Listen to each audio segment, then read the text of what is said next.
welcome. My name's Simon Kitchen. I am the Chief Exec of Bipolar UK. Thank you so much for joining our webinar on what bipolar is. Today we're going to be looking at getting a better understanding of what bipolar is as a mental health condition. We're going to be talking to Professor Guy Goodwin, who's here, who's one of the leading academic psychiatrists in the country, perhaps even the world's Guy, maybe. He's going to be talking about some of the treatments to be able to support people to be able to live well with bipolar and some of the challenges that they get in terms of accessing it. And we're also going to hear, hopefully, from the wonderful Leah Milner, who is at her computer right now, and we're just getting her logged in at the moment into this wonderful Zoom webinar. We're going to be talking about some, I've got a hand up there. Can everyone hear me okay? Hi, Leah, you're there. Great to see you, Leah. I think Rosie's doing the moderation today, our wonderful Deputy Chief Exec. She'll just reclassify you, hopefully, as being a panelist, so you can come and participate. Today we're going to be talking about some really quite heavy topics, but given how serious the world is at the moment, I really hope that you will leave today with a real message of hope that it is possible to live well with bipolar, and that there's a plan, and there's some really amazing people who are working with that plan to get every single person with bipolar to be able to live well and to be able to fulfill their potential. As it is Christmas, I'm also wearing my Christmas jumper, which those of you who are at home might notice. I'm wearing my Christmas COVID jumper. Not quite as sophisticated as Guy, but I've got my Christmas, yeah, there we go, Santa's got his mask on. So that's me kind of in a Christmas spirit. I want to have a very warm welcome to all of the Rotarians who are joining us from all across the world. It's a real great honour that you're here and taking such an interest in bipolar. So thank you so much for joining us. I really hope you find something useful from today. And if you have any more questions at all unanswered, please don't hesitate to get in touch. We'll be putting up the details of Lorna, who's our key partnership manager, who'll be able to respond to them. Hi, Leah, lovely to have you on. You haven't missed anything, don't worry, which is fantastic. So, brilliant. So today we're going to be talking about bipolar. Bipolar is a severe mental illness, probably the most common severe mental illness in the world. We estimate that it's about 2% of the adult population are living with bipolar. So that's about 1 in 50 people. So in the UK, that's over 1 million. You might know someone with bipolar, but on average, probably if you know about 150 people, which is the average number of people anyone knows, you should know at least 3 people with bipolar, at the very least. But understandably, as we'll find out today, there's a lot of stigma, a lot of fear around bipolar still, and people are understandably very private about their diagnosis. That's something that obviously we want to be able to kind of reduce that stigma and fear. Bipolar, predominantly it's a condition of the brain. Guy might go into a bit more detail on the science of this, but people will experience real kind of extremes of emotion. For those of us not living with bipolar, it can be often quite difficult to appreciate how extreme those emotions can be. So we use something called a mood scale, which rates people's moods from 0 to 10. Those of us who aren't living with bipolar would, on a best possible day, you might have just got a new job, or maybe had a baby, or got married, have an amazing holiday. The best we will ever experience in our life will be a 6. Those of us without bipolar, the worst possible day, you might have had a bereavement of someone really close to you. You might have lost your job. You'll only ever experience down to what we'd say was a 4, which is a kind of for a mild depression. People with bipolar experience far more extreme emotions. People will go down to a 0, which is really deep, recurring suicidal thoughts.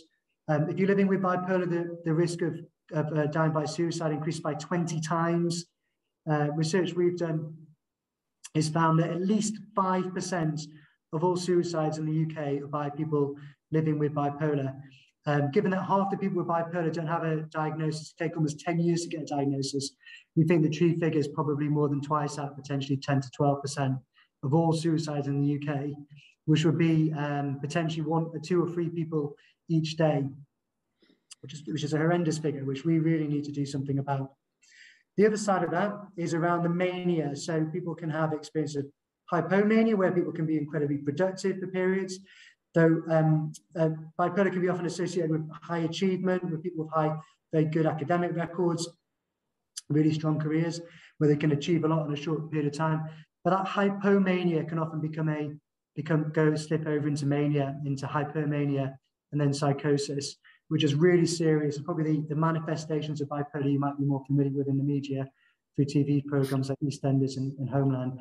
People who experience that might often have to end up going into hospital and being sectioned, which is a truly horrendous experience. So those great extremes, and what we do as a charity and why we're here today is to be able to keep people and help people and support them and to empower them to be able to manage their moods, so they're able to keep their moods a balanced mood and be able to lead the lives that they want to lead. So now we're going to move over to Leah first to be able to talk about what it is like to be able to live with bipolar. Leah is one of the leading financial journalists in the country. You've written for the Financial Times and many other papers. You've got a really extraordinary story about getting a diagnosis and also what you've done to live well with bipolar. So it'd be really wonderful now to hear from yourself, Leah. Thank you. Thanks, Simon. That's very kind. So yeah, I just thought I'd share with you my sort of story around my journey to diagnosis. So I was diagnosed with bipolar 7 years ago, and I was 32 years old. So many of the recent findings from Bipolar UK's research really kind of tuned very closely with my own experience. Like lots of people, I'd experienced lots of, several depressive episodes over the 10 years prior to my diagnosis, as well as periods that, looking back, I can recognise were hypomania, but I didn't see it at the time, and nor did anybody else really did the penny drop. It wasn't until I was sectioned in 2014, in January, during an episode of psychosis, that I was able to get a formal diagnosis and the treatment that I needed. By this point, the condition had already had a damaging impact on my career, relationships, and finances, although fortunately I've been lucky enough to bounce back from that. So to take you back to the period in 2014, 2013. So in the 6 months running up to my hospital admission, so this was the latter half of 2013, I was in a very severely depressed state. I had a really hard job. I was working on a national newspaper, and I was also having problems in my relationship. And between the two issues, it felt like there was no respite from work to home. My confidence and my sense of self completely collapsed, and I sort of felt like I was just sinking lower and lower and lower. So I went to my GP, who prescribed antidepressants. If it had been known at the time, they would have prescribed a mood stabilizer alongside that, but we didn't know this. A couple of months later on the medication, my mood started to lift, but then it kind of kept on climbing. So around Christmas, I started to believe I was better, and in early January of 2014, I suddenly stopped taking my medication, my antidepressants. I hadn't been warned at all about the risks of doing that. So my mood kind of quickly became chaotic. I was speaking to strangers in the street, and I was coming up with endless projects and ideas, and I was extremely active on social media. I felt euphoric and overconfident and powerful. It was like the complete reverse of everything that I'd been feeling in the months before. So in many ways, it felt like a welcome relief. And I wanted to had this sort of desire to sort of use this energy for good. And I felt that if I started some kind of movement on Twitter, people would get behind it and it would become enormous. I began campaigning against payday lenders, which was a big problem, particularly at that time. So I was tweeting MPs and trying to get support, and thinking that if I started new hashtags, they would become huge, and everything would snowball. And then at the same time, I had lots of art project ideas, creative ideas I wanted to do. And I was kind of buying lots of random items from charity shops, like top hats and shoes that didn't even fit me. And I started scribbling messages in books. And this is where things started to get more and more unrealistic. And I was leaving these books places. And I had this thought that something could go viral in the real world in the same way that something goes viral online. So if I could start putting these messages in books, that people would pick them up and carry them and share them. And it became to the point where I thought that if I walked out of my house, there'd be a crowd of people standing there who would have picked up these messages and come to find out what was going on. My family became concerned, and so I went to the GP, who signed me off work for a month, but there was no referral to a specialist. And again, even though I was displaying these manic behavior, there was no mention of bipolar at that point. And also, this is despite the fact that my dad had the diagnosis. So I then got completely lost leaving the GP surgery in an area that I've known my whole life, and tried to get back to Camden, which is where I was renting with my boyfriend at the time. So I befriended this homeless man who was kind of helping me back, and I wanted to try and help him. And on my way back, I made friends with more and more homeless people, and offering them sort of money and promising them a shelter in the block where I live, sort of being a bit very kind of grandiose. When my boyfriend came home, so boyfriend at the time, he found me on the doorstep giving away all our things. And he called my mum, who managed to drive me to A&E, but I was sort of pulling the handbrake on and trying to jump out of the car. It took about 12 hours waiting in A&E before I was seen, and then I was sectioned. And then I was in hospital for a couple of weeks, where I was given really strong antipsychotics and gradually became calmer. But then after being discharged, I was sort of still coming down off this high, but I didn't really touch base at normal. I went straight down into this, crashed into a real sort of suicidal depression, and it really felt absolute torture just to be alive. I didn't want to wake up in the morning. I just wished I could just silently disappear. And I was off work for 8 months. And able to attend, very luckily, I was able to attend an acute day unit, which was incredible. Lots of psychological support, lots of access to the psychiatrists, monitoring of treatment, loads of activities. It was really incredible. And very, very sadly, that centre has just closed, which is, to me, feels like a sign of things not getting better for mental health services, but kind of declining, which is very sad. I couldn't go back to work, I felt, because it seemed like going back to that kind of intense environment was impossible. So I reluctantly resigned, but it turned out to be a good thing in the end, because I then sort of rebuilt my life as a freelancer. I've now gone back into a staff job again. But with medication, therapy, and the self-management techniques that I was taught at the day centre, I'm able to manage my condition fairly well. I just think that, if I hadn't had diagnosis and I hadn't learned those kind of psychoeducation tools and the things that help you manage the condition, I just don't know if I'd be still around today. And certainly I would have done irreparable damage to many aspects of my life. That period of illness, which meant I was off work and also I was overspending, I calculated that I had a financial cost of around £25,000, and just to kind of, I was one of the, I consider myself incredibly lucky that I was able to move in with my mum during that period and have, be able to live rent free and give me the chance to get back on my feet. And I know so many people don't have that safety net, and if I hadn't had that, I think it's so easy to see how I could have been made homeless. So yeah, and then in terms of medication, currently take a mixture of quetiapine and sertraline, so a mood stabilizer and an antidepressant, which works. They do work pretty well for me in terms of keeping me stable, but I do find some of the side effects of the quetiapine quite difficult in terms of weight gain. So yeah, but I have tried to come off them at one point, thinking that was potentially possible in discussion with the psychiatrist, but it turned out that I sort of went very quickly back into really, really bad anxiety and depression. So, I've kind of reconciled myself with that's, I am going to be on medication now for the rest of my life, and I think that's a good thing. So yeah, so thank you very much for listening, and yeah, bye. Thank you, Leah, so much for sharing your story and the kind of real trauma, but also the kind of the rebuilding process that you've gone through as well. Guy, how common is Leah's experience, and do you feel services are kind of getting better and worse at the moment?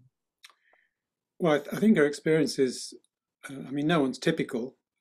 This is a disorder of humanity, so each story is its own story. But, you know, some of the patterns are very recognizable, and some of the confusion is very recognizable, because when this first starts, often people don't really know what's going on. And that's true of the person who's experiencing the change in their mood, but more critically, the people around them. And everyone can easily get things wrong. So, you know, it can take a long time, and a lot of bad things can happen, unfortunately, particularly when people have become psychotic. And your experience kind of sounds like you got to that stage, in that, you know, your desire to save the world was turning into gestures that kind of didn't really fit in ordinary life. So, you know, that sort of thing is very common, and it's a feature. But maybe, Simon, I'll put this into the broader context of how professionals like myself see these problems. As I say, it's a disorder of humanity. It's been recognized since the beginning of medical practice. You can go back to the very first documents from Greece in the golden era of Athens, and you have descriptions of mood elevation. They were subsequently amplified in other Galen's writings. So we go right back with this. This isn't new. It's been with us a long time. And it's strange in some ways that it still all seems so unfamiliar when you often talk to people about it. Mood elevation we call mania or hypermania. Depression we call, obviously we use that word depression, but it isn't really a very good word. It's rather a downplaying word for what people actually experience when they're depressed. So they may end up really unable to do anything. They're disabled in a way, unable to get out of bed, unable to get energy for anything, and really preoccupied with how hopeless they are, how helpless they are, how really they'd be better off dead. And that state is paralyzing and can persist for very long periods of time. So this is a disorder with real burden for the individual who has it. And it sits alongside, was recognized really in the 19th century, and the main diagnosis in psychiatry, which is what it still is, alongside another condition, schizophrenia, which is more characterized by psychosis and less by disturbance of mood. And obviously in organizing services, there has to be a kind of decision about what kind of service to offer. And the decision that was made in the UK and many other countries, because we have been very influential in our mental health care, because much as we may feel it's not very good, it's a lot better than many other countries, and it's been very influential in how it's described its workings and advocated for a particular social model of care. Unfortunately, that's quite well suited to the problems of patients with schizophrenia, who are very often very dependent on help to live their daily lives. The problem for bipolar disorder is that once people make a recovery from the kind of state that Leah described, they're actually very resourceful and they're able to look after themselves. That has a slightly perverse consequence, which means that out of sight is out of mind. And so our services for the last 20 years really have concentrated on providing inpatient and community services for patients with psychosis, schizophrenia. And they only incidentally cater for patients with bipolar disorder who come into hospital, perhaps in a manic state, and are looked after in hospital alongside other patients with psychosis. But then when they get better, are discharged home, sometimes with quite complicated medical regimens.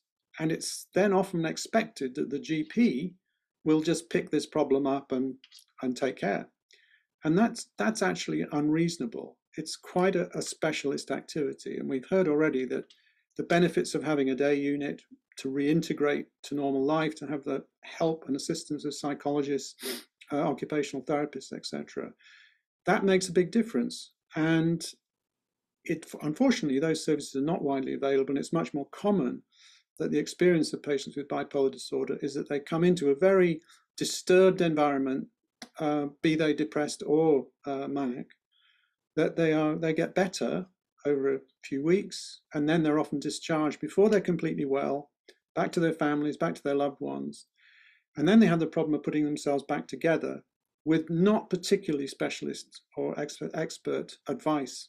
And that's not the GP's fault. That's the fault of the system that has tended to see the problems of psychosis as primary, to make psychiatrists mainly work in teams where they don't see patients as often. And so the continuity of care that used to sometimes be available to patients with bipolar disorder is often not available. And that's something Bipolar UK has been able to quantify. So what does good care look like? It's really important. When people go into hospital, it needs to be humane and careful. It can be rather brutal because of the disturbance of the patients and the environment that inpatient facilities are like often. And we need to work on that side of things and get that right, because if your first experience of psychiatric hospital is to be dosed with very sedative drugs, that's not exactly the way you would want to introduce yourself to a friend, okay? So it's not really great. And what we would really want to see is a more earlier diagnosis, early identification, a gentler approach to treatment would be very welcome. Now, in the long run, ultimately, the patient becomes their own expert. And Leah's kind of described that, you know, over a period of time, one learns to manage one's moods much better. And that's all about psychological support, psychoeducation, knowing what you're dealing with, and kind of treating it as an animal to be respected, but not to allow to dominate you. And one of the ways we have of controlling the moods that are dominating are medications, and there are a number that are available. An old one, lithium, which suits about 30% of the people with bipolar disorder very well, and then a number of others which have their disadvantages because of adverse effects, but we have got better, I think, at treating people. But it's a complicated trial and error, needs patience, it needs the engagement of people who know what they're doing. And together with that, it needs this psychoeducational package and help with coping with everyday problems, which frequently isn't provided. So that is kind of, you know, where we sit. If we can get all that right, the outcomes really can be very good. And Leah kind of illustrates that. Unfortunately, there are many people for whom this isn't what happens. And there are other people for whom bipolar disorder is a relatively manageable thing, particularly if they're lithium responders. And there, people can return to a really remarkably normal life. But if you're a responder to anything, and if you manage to stabilize mood, the key thing is to find jobs that fit with your lifestyle. For example, you know, it's very disruptive for people if they have to work peculiar hours, nights, long distance travel. That kind of thing is inherently disruptive and almost impossible for people with bipolar disorder to adapt to. And they simply have to make choices about what they do, which doesn't inevitably destabilize them. And there are other few things that patients can do for themselves. And, you know, parties and drugs, alcohol are okay in their sort of small doses, as it were, but there is a tendency of patients with bipolar disorder to overdo it. When they're high, they surf their mood, they get into trouble in various ways, but one of the ways is by misusing drugs and alcohol. And that's one of the things that people can help themselves with a very clear policy about that. So I don't want to bang on, because I could for a long time, because this is an area that fascinates me. I've been trying to help people with bipolar disorder for 40 years. We've now moved into a phase where I think we have to have policy change, because I just think things are not good enough, and there's no central sense of direction in the management and helping with the treatment programs for bipolar disorder. So Bipolar UK has really got to make a difference here, and we hope that supporters like the Rotary Club, like anyone who will come and help us, can be very important in that. So that's my piece. Thanks very much for listening, everybody. Thanks, Guy, and thanks, Leah, for that. So Bipolar UK, we believe partially that every single person with bipolar has the right to be able to live well and fulfill their potential, and we believe it's possible. It's not an impossible mountain to climb, as Guy said there, and some of the things that Leah's talked about. Living well with bipolar can often just mean really kind of practical changes in people's lives. So and just giving people the knowledge. We use a term, guys, term psychoeducation, but it's just a term for kind of teaching people how to live well with bipolar. So as Leah said, then medication was a really important part of it, but also about making like practical lifestyle changes. So being able to get enough sleep, that's something which not many people with bipolar are told about, but has a massive fundamental impact for them. Being able to manage triggers. One of the unusual things about bipolar is that many of the things that might be considered good things that you'll experience in your life that might well tackle depression, like going on holiday, getting married, having a child, all of these things can end up being triggers for a manic episode that can be really damaging as well. So what we try to do is coach people with bipolar to be able to manage their different triggers, to recognize them, and to plan their lives in a way that doesn't kind of overburden them, and they're not trying to do too much at once.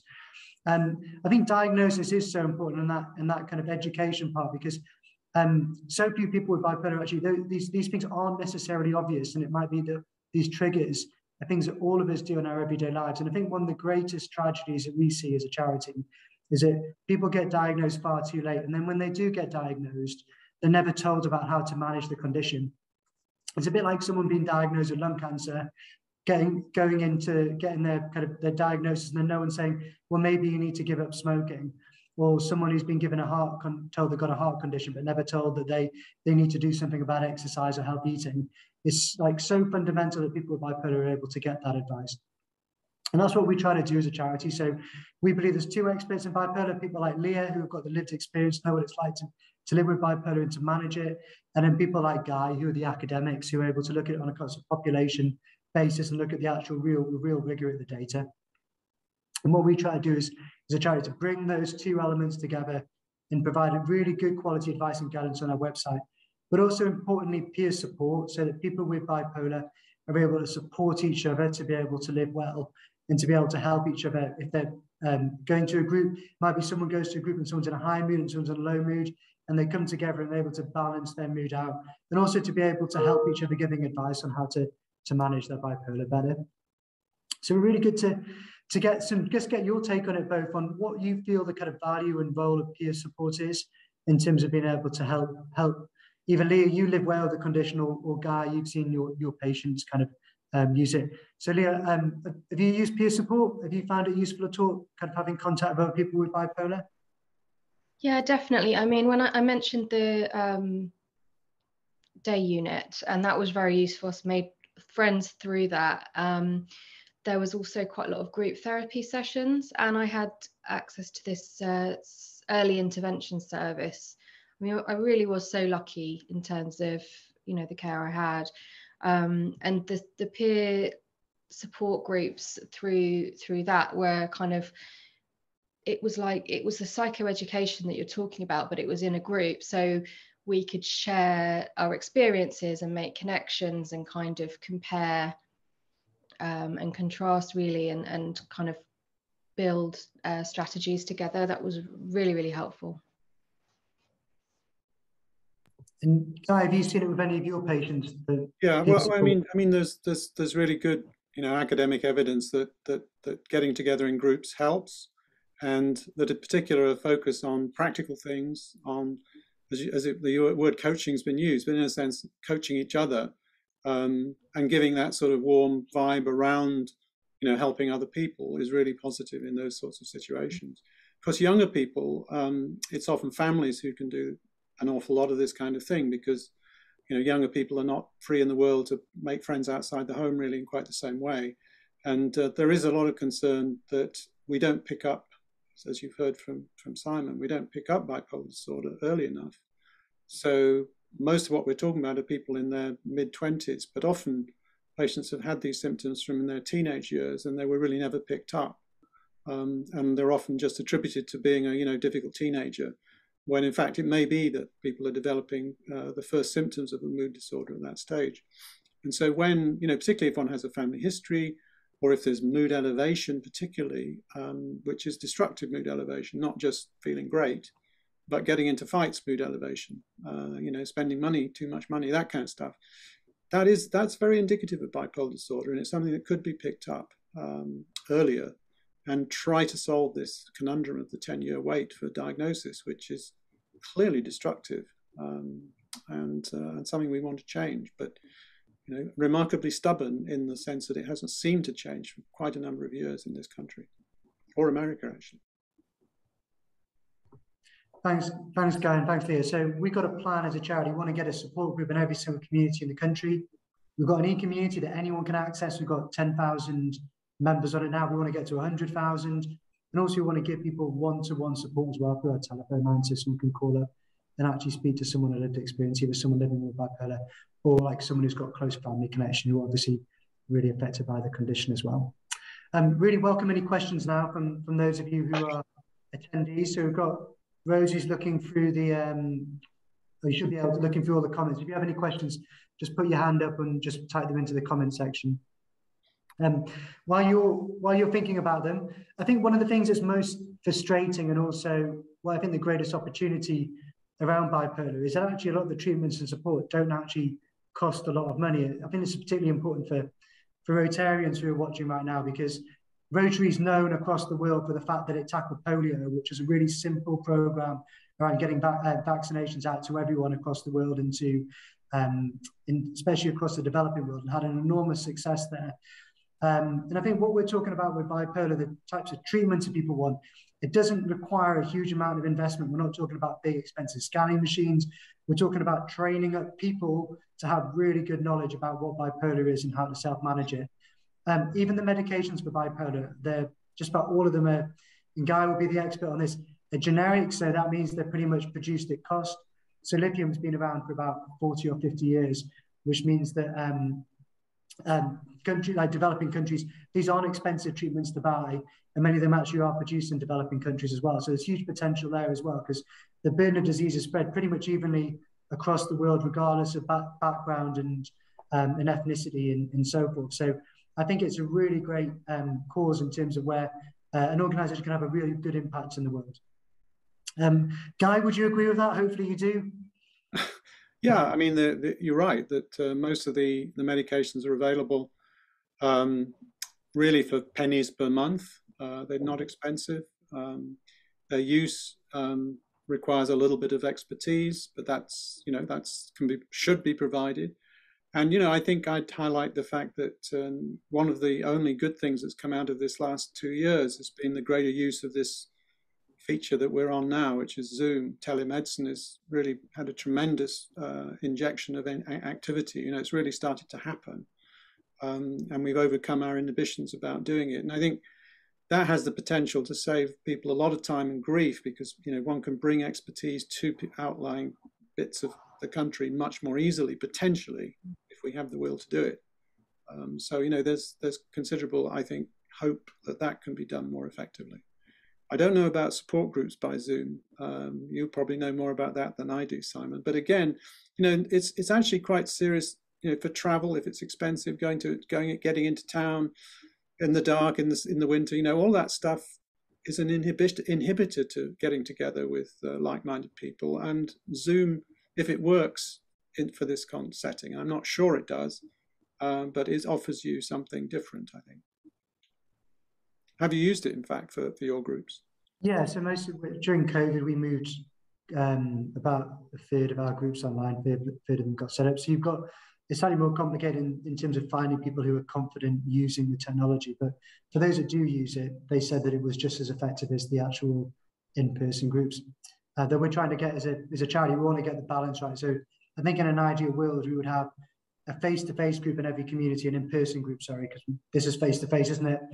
You'd have an in-person group in each part of the country, but then perhaps that group would have a Zoom call perhaps every 2 weeks within that. I think that's what we're doing in an ideal world. So we've got a question. Got Mark there saying Zoom works really well. Good. That's great. That's great. Thanks, Mark. I'm glad you managed to log in, which is fantastic. Hi, Cheryl. Cheryl saying that we're delighted to be working with Bipolar UK to increase the number of self-help groups. Thanks, Cheryl. That's really appreciated. I mean, there's so much fantastic knowledge within Rotary itself, in terms of you run groups and you've been having to deal with this whole issue about being in person or over Zoom and using technology, in the different roles people have, how you manage governance structures across huge numbers of different people across different regions and so forth. So we're really looking forward, Cheryl, to work with you and your team there to be able to learn from that as well. There's so much we could take from it. Is there any other questions at all? I guess the final question would be to Leah. Leah, it's a big one, but what role do you think friends and family have around supporting people with bipolar? Because they're massively impactful, and we're there for people who are affected by bipolar, including friends and family. So what do you think their role is in terms of helping people to live well? If someone on the call here's got a relative with bipolar? Yeah, I think, absolutely huge. Like, if I hadn't had, my dad was also, very supportive, but especially my mum, if I hadn't been able to move in with her, and just, there were days where I couldn't even pick my clothes out, let alone, I just sit there completely paralyzed, and she really, really made such a huge difference. But family needs support as well. Like, since having been very open about my diagnosis, quite a few people have come to me when they've had relatives that they're trying to deal with, or friends that they're trying to deal with who are potentially bipolar, but they're not ready to accept help or seek help or whatever, and it's really, really scary time for them. And I think, for them to be able to access support and learn from both people living with a condition and other relatives who've had to manage it is hugely helpful. Thanks, Leah. Families make such a massive difference. Family and friends are kind of the front line on this. So thank you so much. I don't think we've had any more questions. So it's a Friday evening. I just want to say a massive thank you, Leah and Guy, and thanks so much for the amazing work you do, and for Leah for sharing your story with us as well. I think it will provide a lot of inspiration to a lot of people as well. And I think the more that we can be kind of candid about this, but also being able to kind of destigmatize it, because these things happen to people, happens to far more people than you would expect. And I think it's having someone who's able to kind of rebuild their life is a really inspiring story. So thank you so much for that, Leah. Yeah, thanks for having me, and thanks for the kind messages. Thank you. Cheryl. Thanks, Simon. Thanks, Guy, and thanks, Leah, and thank you so much, everyone who's joined us here tonight on a Friday evening. I really appreciate it. We really want to, if you have any questions, please do get in touch. So you've got Lorna's email address on there.